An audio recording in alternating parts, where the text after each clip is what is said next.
కృపగల తండ్రి ప్రేమ స్వరూప ఆరాధించెదను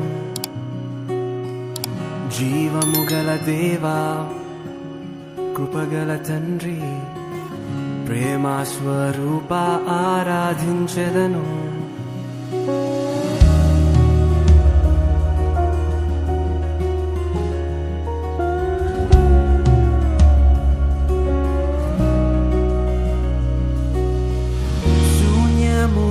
నుండిన